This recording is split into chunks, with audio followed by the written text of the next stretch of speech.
All right, music fans, welcome back. Harmless Dave here on the Harmless Dave channel.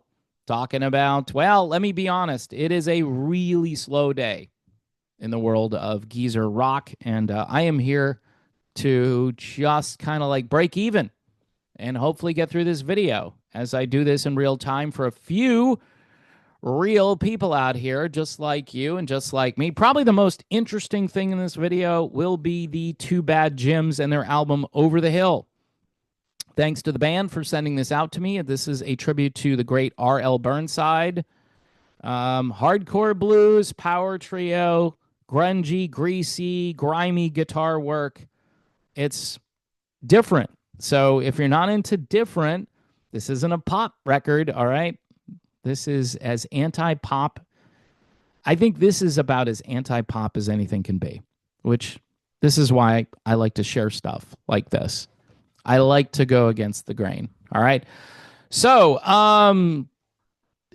Lawrence Gowen from Styx, he's in the news because he's talking about the television show South Park and its impact on the band. Because if you're not a South Park fan, you wouldn't know that South Park has played a role in getting more people to hear the 1977 hit song Come Sail Away, written pretty much, I think, by Dennis DeYoung, right? Now,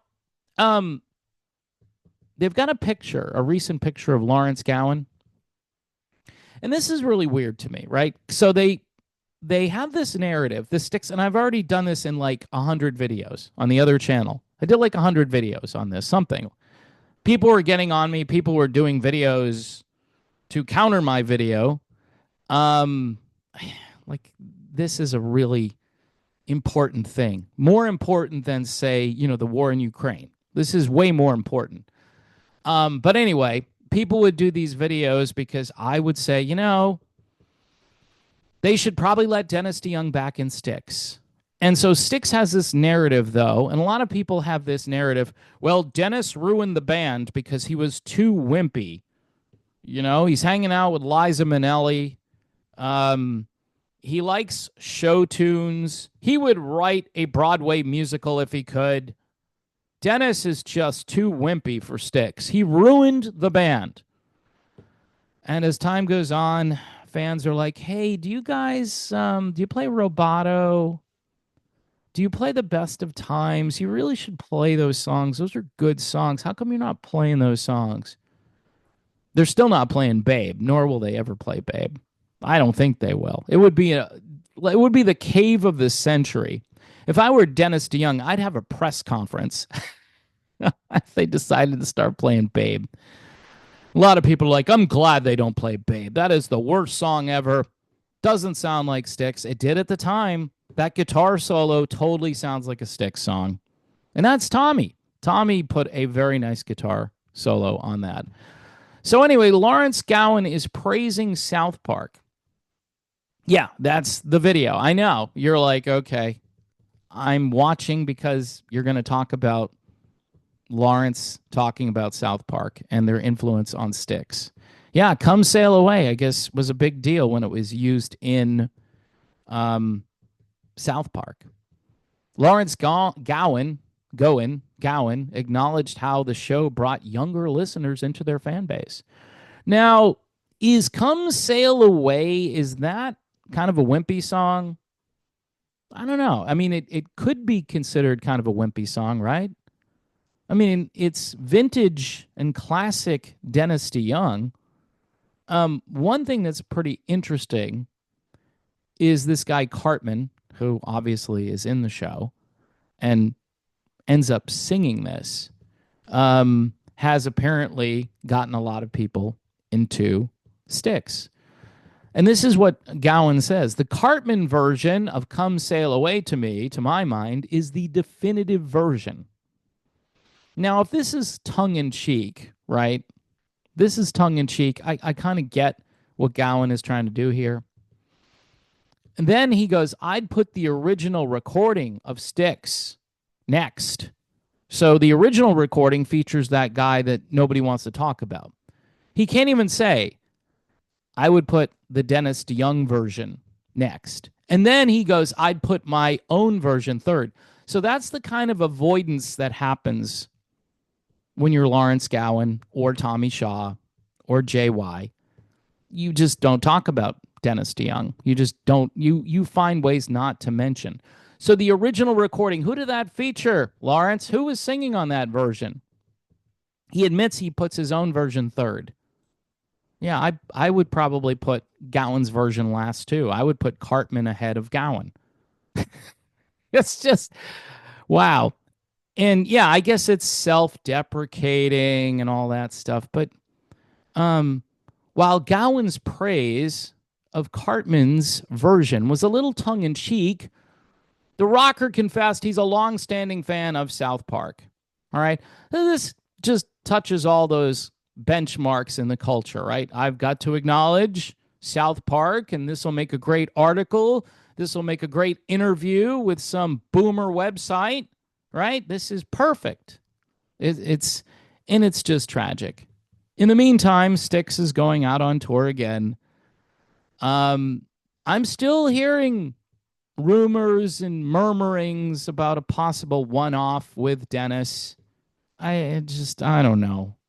It's been like this for 2 or 3 years now.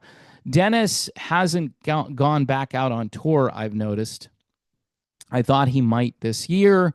He hinted around that he might want to have, an actual conclusion to his own solo career out there on the road. But I think he's holding out hope that these guys are finally going to come around and say, you know what? Let's just do this with Dennis. But it hasn't happened. And there's something, it's personal. These guys have even said, Tommy Shaw, we want to be happy. We don't want to be miserable. He's not in your hotel. He's not hanging out with you before or after the show. And some would say maybe not even during. Okay? He's over on the other side of the stage. You let him do his thing. You do your thing. You act professional. I don't know. I think Lawrence, we could, they're by the way, they're cracking down on Canadians coming to the United States. So they might want to crack down on Lawrence Gowen. Just saying. And then they wouldn't have Lawrence, so they might have to pick up the phone and call Dennis. Hey, Dennis, you're a U.S. citizen, right? Well, Lawrence might have dual citizenship. I don't know. But the point is, that'd be the only way. And that probably wouldn't work either. They'd find some other vaudevillian character who raises the test. I'm going to do the tongue-in-cheek stuff too. We all know that Lawrence Gowen has raised the testosterone in Styx. I mean, it's through the roof now, thanks to Lawrence. I mean, he's got so much more than Dennis. Could be the spinning keyboard. Could be those dashing good looks. He's a few rhinestones away from Liberace, folks. If he can get the rhinestones, then we're talking candelabra. That's what it's going to be great. Now, to purge all of that, go listen to the Too Bad Gyms. All right? If you find that your testosterone levels are dropping, this might be helpful. All right? A tribute to R.L. Burnside. Look, folks, I like ballads. I like rockers. I like guys who listen to show tunes to some degree. Okay, it depends. I'd have to kind of know a little bit more about them. But this debate needs to be over when it comes to this whole narrative. Dennis ruined the band. Dennis did not. Dennis made the band. He made the band unique. His songwriting is making everybody lots of money, even to this day. So that's my take. I've made that take a number of times, and I appreciate all the videos that go out there mocking me or bashing me about my Styx opinions. But look, I would say this: if you want more testosterone in your music, don't listen to Styx. Listen to somebody else that rocks harder. Go listen to the damn Yankees, man.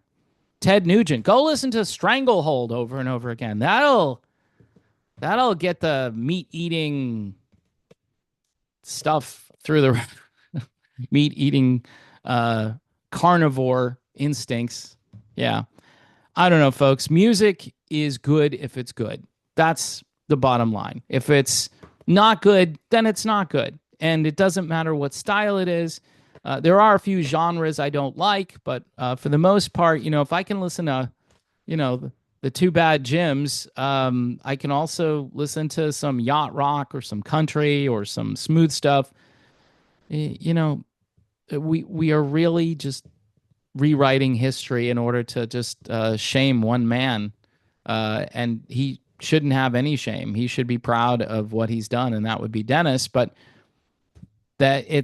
this is so old. At some point, people are going to forget this even happened, and that's why nobody could say it was Dennis DeYoung's version of "Come Sail Away." That's the one that's the most definitive. Yeah, and that's it. So I've taken this as far as I can go with it. Again, it's a slow news day. You might want to go watch South Park for a while and get a few laughs.